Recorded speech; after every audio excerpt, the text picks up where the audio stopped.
Okay.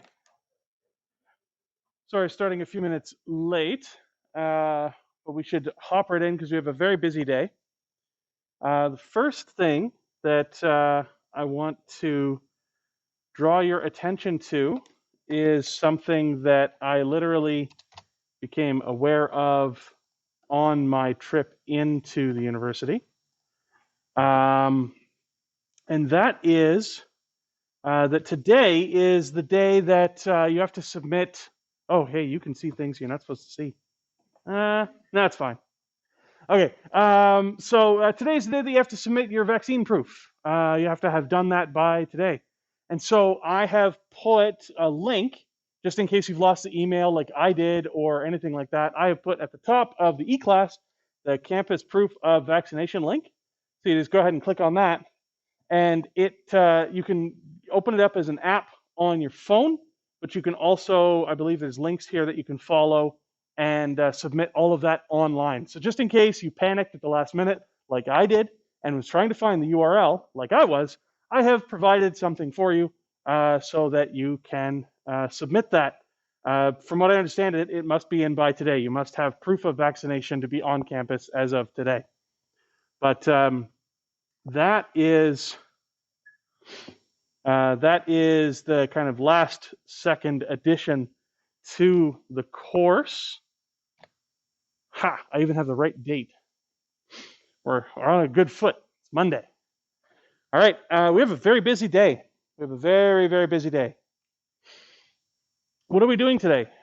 We are jumping in to the wonderful world of Homer. Who was he? What did he write about?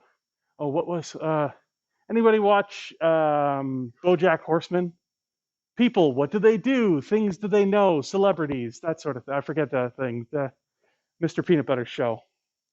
Anyhow, we're going to talk about Homer, and then we're going to talk at length of one of his two main pieces, the Iliad. And then we're going to go into a main character from the Iliad, one of our Greek heroes, Achilles. And then that will segue into a very short bit on the Odyssey. And then we have here just an amphora with Achilles killing one of his many victims. Okay, Homer. The Greek spelling of his name is Homeros. Just in case you're ever wondering, there is something that looks like a letter H in Greek, the capital letter H, but that's a capital Eta, that's an E.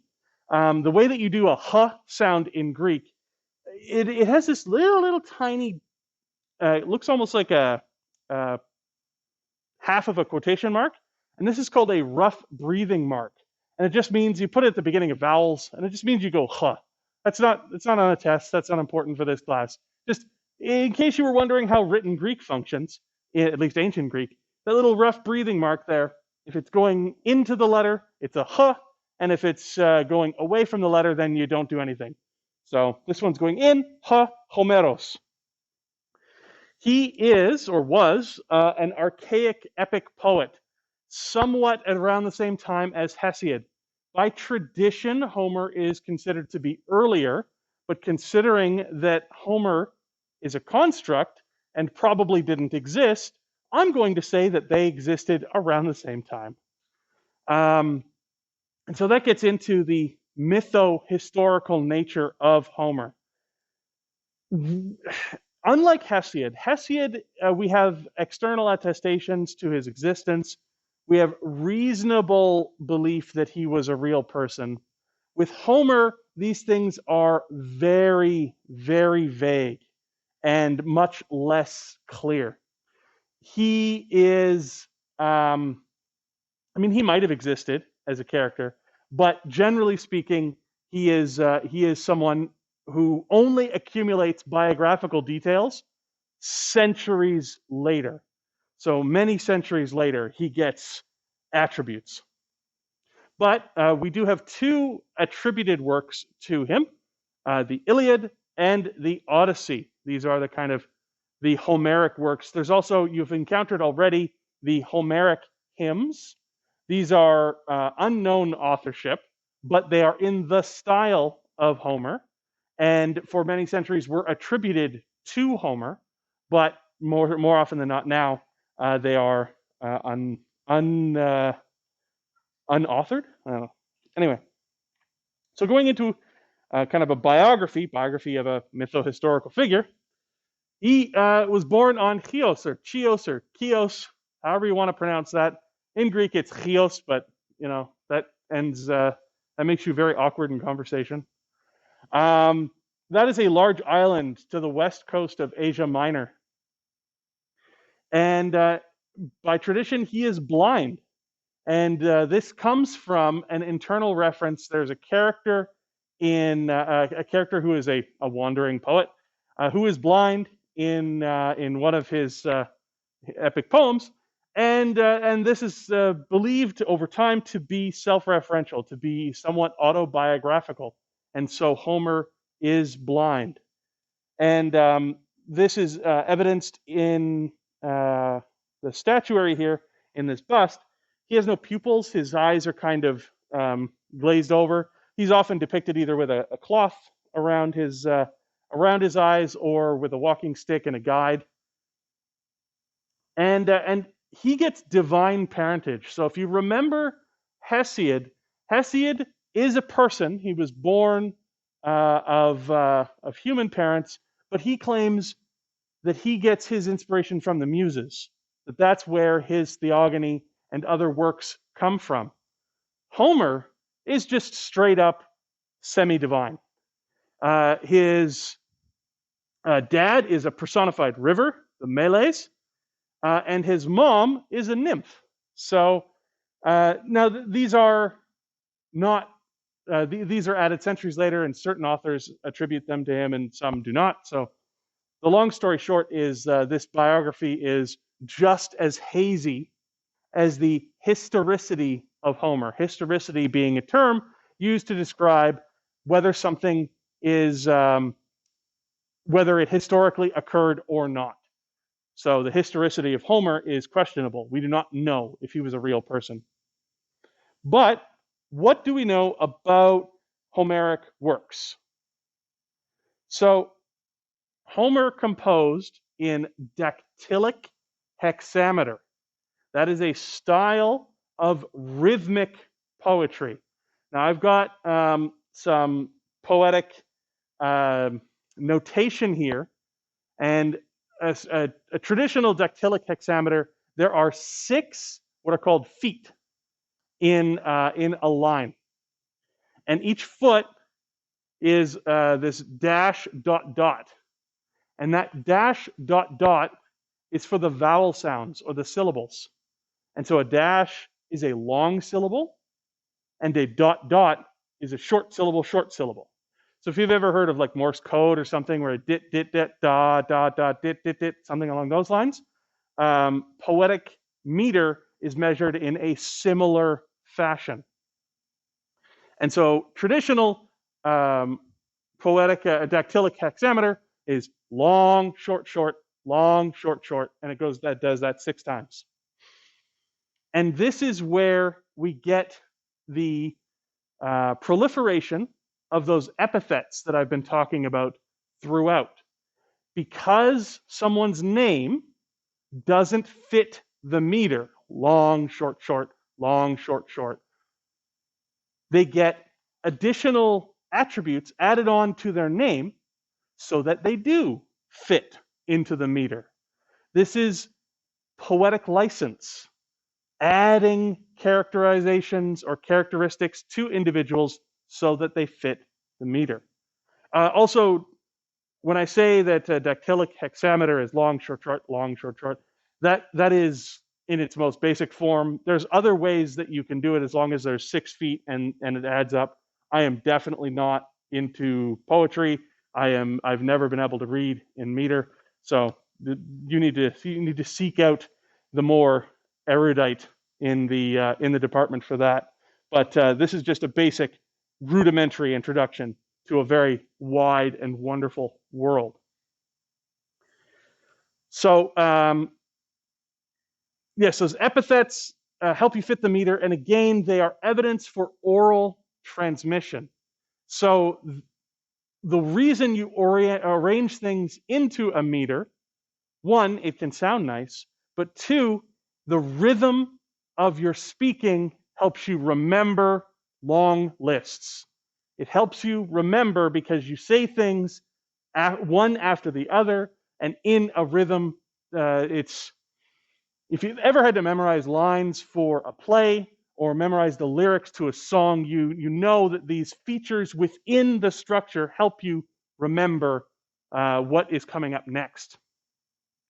This is also why you get a lot of repetition, because repetition, if anyone has seen YouTuber Adam Neely, he does music theory on YouTube, and he has a bit where he says repetition legitimizes, and then he repeats that about 7 or 8 times in the video. Repetition legitimizes, and this is true now, and it was back then.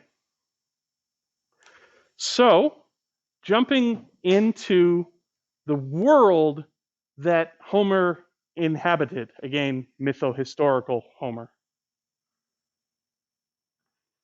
This is, back from week 1, our map of the Aegean world.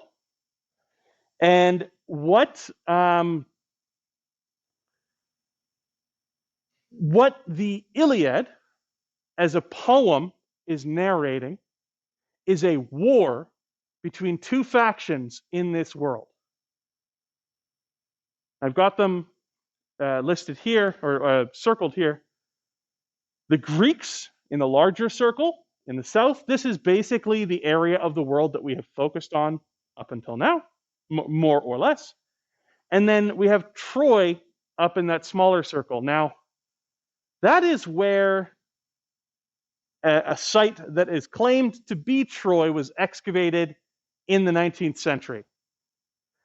It might be Troy, if Troy, in fact, did exist. But what we can say is that the poem is a narrative firmly in this world that you see in front of you, and it is talking about a faction of Greeks from one side of the Aegean against a faction of Trojans from the other side of the Aegean. So this is less a definitive map of exactly what happened and more a visual guide to let you know the world we are talking about. So, what is the setting of the Iliad? It is back in the olden days, but the olden days for Homer. And so this is actually set in the Bronze Age. They didn't call it the Bronze Age, but that is what we now use to refer to that time period. We also say the Mycenaean civilization. Now, we say Mycenaean civilization because there is a site we have found, which we believe to be ancient Mycenae, and we know about ancient Mycenae through the works of Homer. And this is where these things feed into each other. But, as I've kind of mentioned a few times already, this is an ethereal past. This is mytho-history. Homer does not know what happened in the past in our modern strict sense. He is relating stories that have been passed down for generations, and sometimes it's reflecting a world he knows, and sometimes it's reflecting a world gone by, and sometimes it is pure mythological wonderness. What is the story about? In a way, even though she's sidelined through most of it, it is the story of Helen of Troy. This is a bust of Helen, and famously she is referred to as a woman whose face launched 1,000 ships. It is a war story in that Helen is abducted, and the Greeks go to war over this abduction. But it is a love story in that Helen is married to a Greek king and ultimately wants to leave him, wants to be with a Trojan prince. At least let's imbue the story with that level of agency for Helen. And the Iliad is characterized top to bottom, front to back, over and over and over again with direct divine intervention. The gods are not just around in the Iliad. The gods are active daily participants. So what about the context of Homer himself? So he, as a character, as an individual, as an idea, is from the archaic world, not the Bronze Age. And so the narrative of the Iliad is reaching back into history. Many of the politics of the day that are displayed in the Iliad are reflective not of the reality of the Bronze Age, but are reflective of the archaic period, of what was going on around the time that these works were being composed. That said, it's not all modern. It's not all contemporary to Homer. I've got a boar tusk helmet here. There are descriptions of weapons and armor that did not exist in the archaic period, that did exist in the Mycenaean period, and were only rediscovered in the 19th century. So the Greeks of Homer's time, through cultural memory, knew of the existence of some of these items. So it's not 100% fabrication, but it is also not 100% truth. And finding out what you can take as informational versus what you can take as poetic license, it's kind of what classics is founded on as a discipline. This work specifically. The narrative is of the Iliad is really focused on human actions, but as I said, constant, frequent, omnipresent divine interventions. And I felt that this sounded really cool. The Iliad is pulsating with myth. It is dripping off of every line. So who are the characters involved? We have the Greek faction, and they are variously referred to as the Achaeans, the Danaans, or the Argives. Now these are regions, that big circle I drew, these are regions within that big circle. Achaia and Argos are two of the regions. I can't remember with Danaan, but regardless, these are collectively used to refer to the Greeks, but just know that they can also be names for individual areas within the Greek world. And we have the king of Mycenae, Agamemnon. This image here, I believe I showed it already earlier in the term, is famously known as the face of Agamemnon. Now, there is no evidence whatsoever that this is a funeral. Well, this is a death mask. So this is something that was made after a ruler had died. We have no evidence that this is the specific face mask of an individual king named Agamemnon, nor do we know for sure if Agamemnon ever existed. But this was a very fancy death mask excavated from the site of Mycenae, and so modern poetic license has attributed this to the face of Agamemnon. And then you have Menelaus, who is Agamemnon's brother. He is king of Sparta, and he is Helen's husband. So he is the one who is wronged in the narrative of the Iliad. And we have Achilles, who's king of Phthia and son of Thetis. He is a semi-divine individual in his own right, and he is just the warrior's warrior.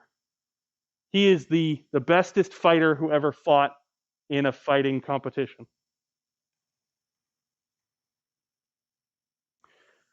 Further Greeks, we have Odysseus, king of Ithaca. He is known for his cunning. He is a smart guy who thinks of clever plans. We will talk more about Odysseus. Nestor, king of Pylos, who is a old and grizzled advisor. And many, many more. There's literally dozens of Greek kings and rulers named. Yeah.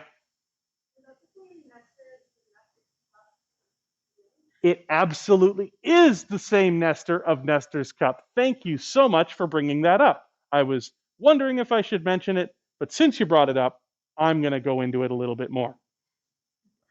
Nestor is an advisor to the king Agamemnon.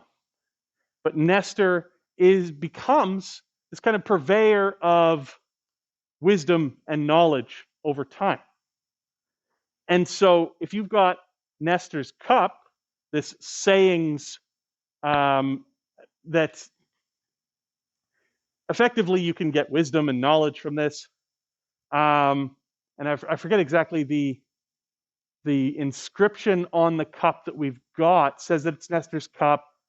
And what is it? If you drink from it, you will or you won't get taken by Aphrodite. I can't remember exactly, but anyway, wisdom guy, and this is the same Nestor from Nestor's Cup.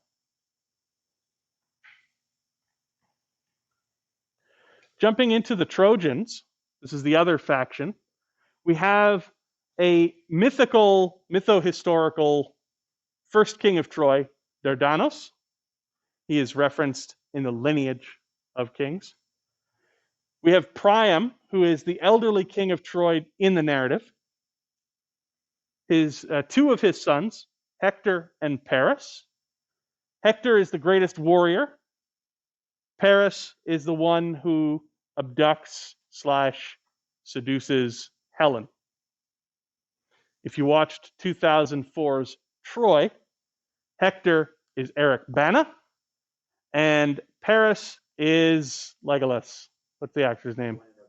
Orlando Bloom. Thank you.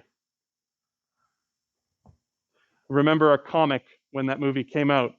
Eric Bana had recently played Hulk, and of course, Orlando Bloom had played Legolas, and they reimagined Troy as having Hulk and Legolas in it instead of Hector and Paris. It was pretty funny. More Trojans. We have Aeneas. Aeneas is pictured here on the pot carrying his father. This is a constant feature of Aeneas in imagery. And Aeneas is incredibly important once we get into the Roman period. So the Romans really latch on to the character of Aeneas. In the narrative of the Iliad, he's there. He's present. But he becomes much more important, as I said, for the Romans. We have Hecuba, who's Priam's wife, and she has many, many, many children. Helen, who is on the side of the Trojans because she has been taken, is a daughter of Zeus, so another semi-divine person. Cassandra, daughter of Hecuba, who is a prophet that no one believes. And again, many, many, many more.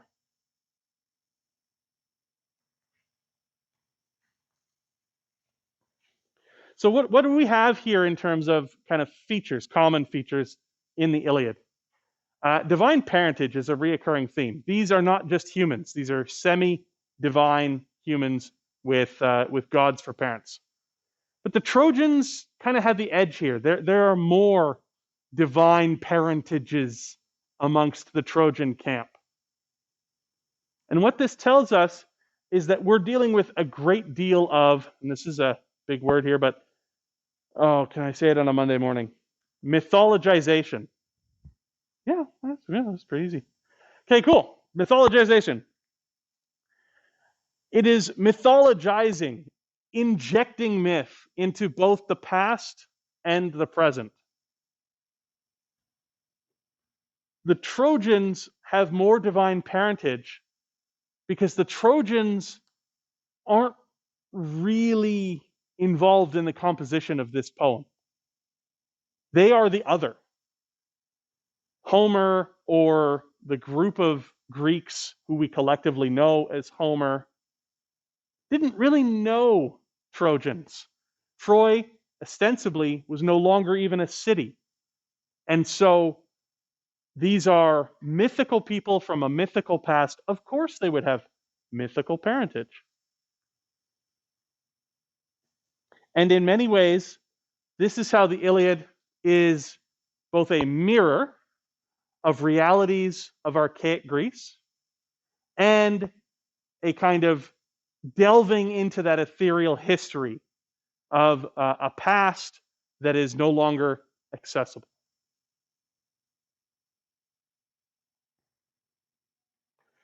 So what about Achilles? Why am I talking about this guy? Well, there's his name in Greek, Achilles, and or Achilles, if you really want to get that chai in there. And I was just talking earlier about that rough breathing mark. If you look closely at this A, it's turning the other way. So he's not Achilles, he is Achilles. So just some symmetry there. His mom is Thetis. Thetis was a highly contested bride. A lot of gods really, really wanted her. But there was a prophecy that she would bear a son greater than his father. And all of the gods are like, that didn't work out so good for Uranus. That didn't work out so good for Kronos. I think I'm good. And they let her be. And so she wed a human king. And that human king was father to a son, Achilles, that turned out to be greater than himself. If there's one thing that you know about Achilles, it's that he's immortal except for some place on his body, most frequently the heel. And we have a saying in English, your Achilles heel, the one thing that brought you down. In biology, there's also the Achilles tendon in the leg. This is a later addition. It is part of the myth of Achilles, but it does not seem to be part of Homer's Achilles. Homer's Achilles gets injured, and he's more human. That is to say, he's not immortal, but he definitely is more than he's still a superhero.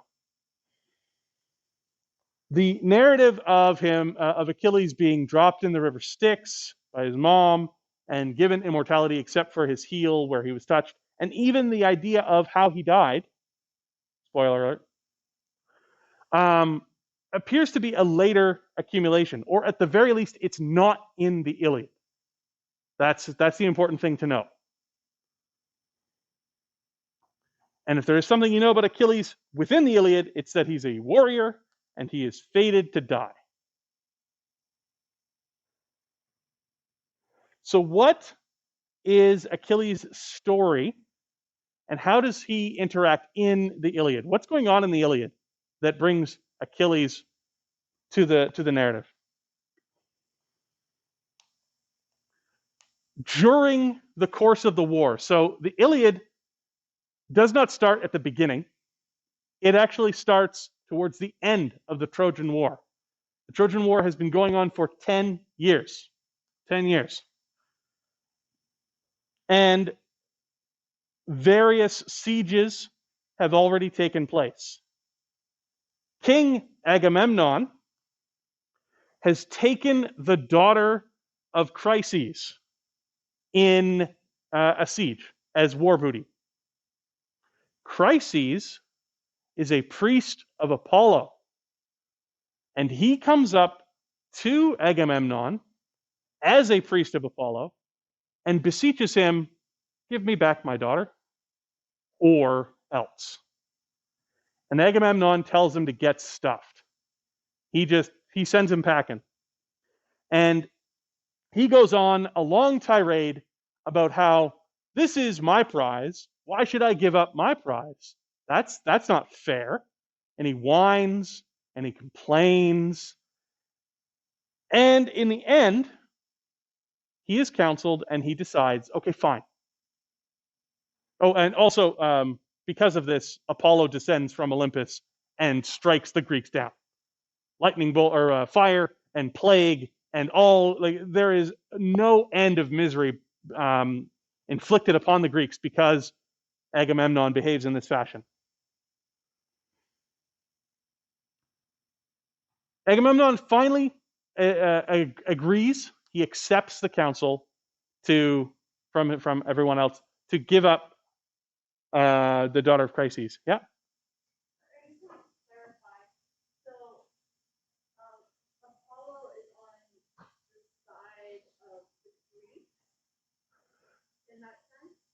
No, Apollo is upset that a daughter of his priest is being taken prisoner, and so he attacks the Greeks, and in this way would be on the side of the Trojans. But that is not to say that he is. I can't remember if he is forever and always on the side of the Trojans. He's just pissed off at this particular point because the Greeks have taken a daughter of one of his priests prisoner.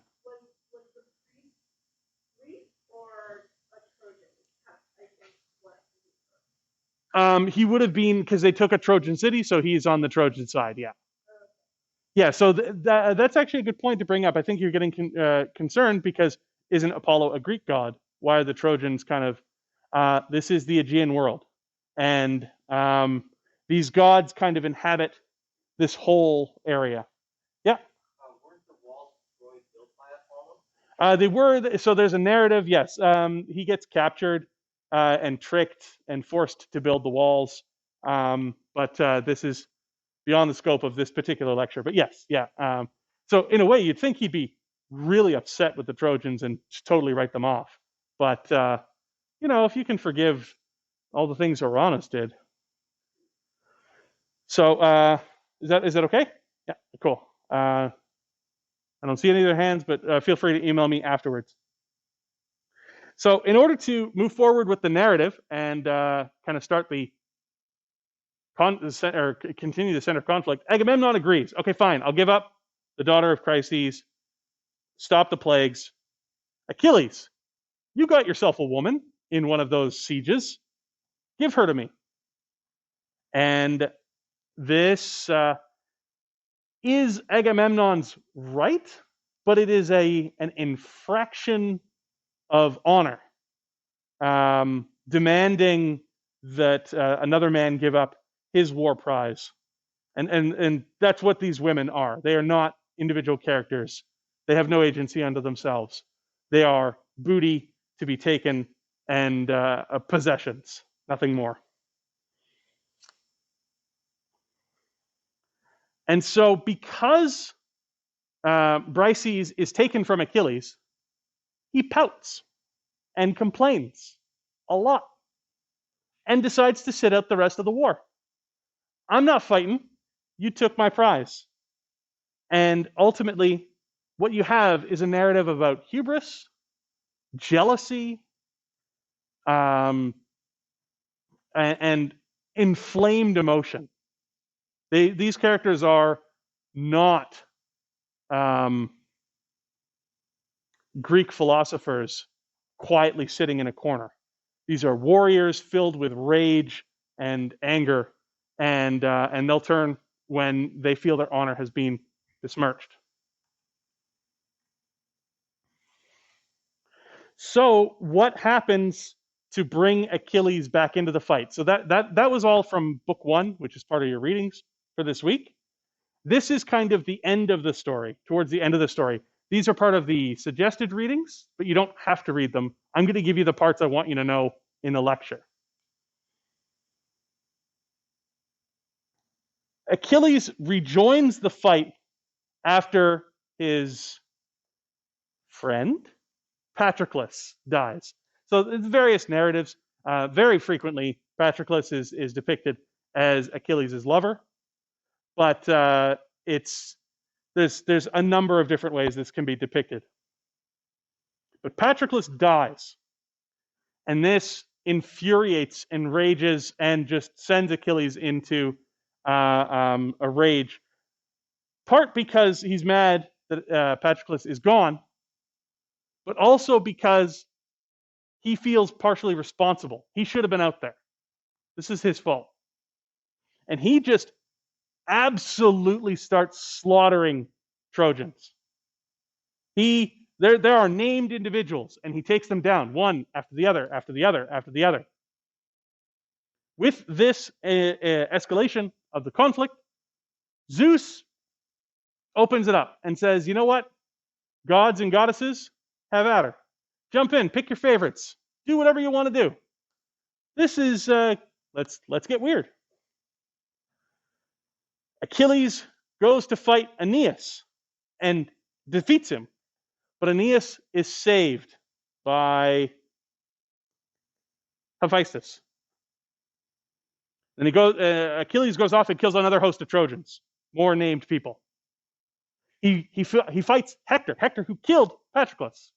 He defeats him, but Hector is saved by Apollo. More Trojans die. Very famous fight at the river. This is the narrative of Poseidon saving Aeneas. I'm just going to give you a little bit of a section here. On hearing this, Poseidon, Earthshaker, plunged through the mist of battle and the hail of spears toward the space where Aeneas and Achilles fought. In a moment, it was Poseidon who saved Aeneas, not Hephaestus.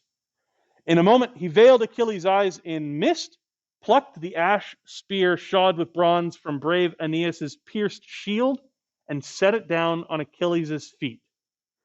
So Achilles had launched a spear, and it had gone through Aeneas' shield. Poseidon sweeps in, takes the spear out, puts it at Achilles' feet, and he blinds Achilles, and sweeps Aeneas off away. Poseidon, Earthshaker, at his side, spoke to him, Aeneas, with winged words. Aeneas, what God has set you to blindly fight with the proud son of Peleus. This is a reference to Achilles, who is a greater warrior than you and dearer to the gods. How good is that to say? Sorry, bud, the gods like him more. When you see him, draw back, run away.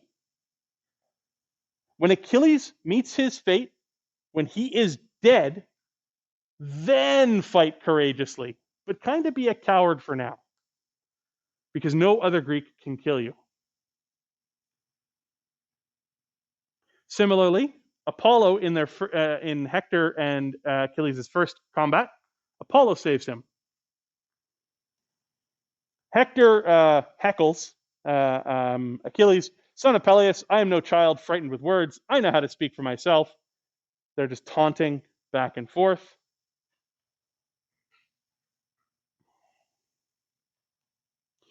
He balanced his spear and hurled it, but Athena, with her merest breath, deflected it from great Achilles, so that it returned to noble Hector and landed at his feet. So Hector threw his spear, and divine shielding protected Achilles and sent the spear back. Achilles' eagerness to kill Hector leapt forward with a dreadful cry, but Apollo shrouded Hector in dense mist and snatched him away as a god can easily do.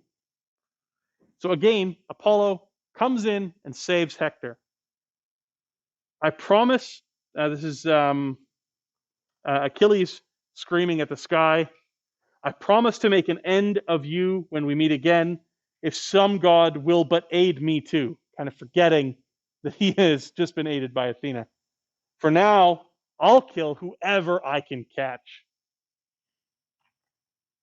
The killing gets so bad that a river rises up to try and hold Achilles back. Leapt from the bank into the heart of the stream. Xanthus stirred the waters to fury. Xanthus is the river. The river comes alive and rushed on him, bellowing like a bull, sweeping up the host of dead that choked his riverbed and hurled them on shore. He disgorges all of the dead out of the river to focus on Achilles. The raging current rose against Achilles, beating his shield down and driving him back so he could barely stand. Achilles sprang for the shore and set off running, gripped by fear. So he is capable of fear because a river rose up against him.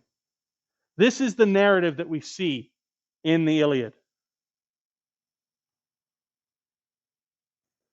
The son of Peleus, racing off, had a spear's throw start as he swooped away like a black eagle. That mighty raptor, strongest and swiftest of winged creatures. I love these superlatives. And then the river constantly caught him as he was running. I didn't put in the text of the very end. Achilles is told, "Don't worry, the river won't defeat you, but ... you're going to die." So Achilles is not done. He's escaped the river. He's defeated all these Trojans, murdered them. 2 Trojans have gotten away, but he gets a second fight with Hector, and this is kind of a sad fight. Hector stands up and says, "Okay, I can do this. Let's go," and then immediately proceeds to run away. And Achilles chases Hector around the walls of Troy, around and around and around and around. Many, many allusions are made to chasing and hunting deer, with Achilles being the hunter and Hector being the deer, until Athena, who had previously helped Achilles, comes down and says to Hector, "Hey, buddy, you got this. Go take him out. You can do it." And he's like, "Oh yeah, of course I can. I'm the Trojans' best warrior. I just saw this guy literally fend off a river and kill like 100 fucking guys, but yeah, it's fine. I can do this."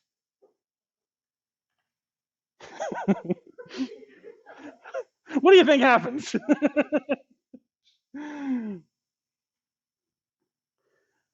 The fine bronze armor that he, Hector, had stripped from mighty Patroclus covered all Hector's flesh except for one opening at the throat.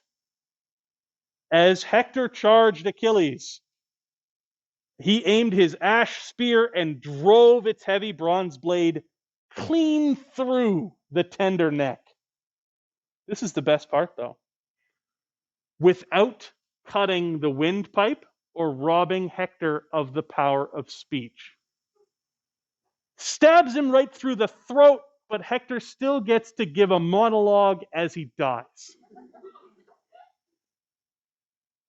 "While you were despoiling Patroclus, no doubt in your folly you thought yourself quite safe, Hector.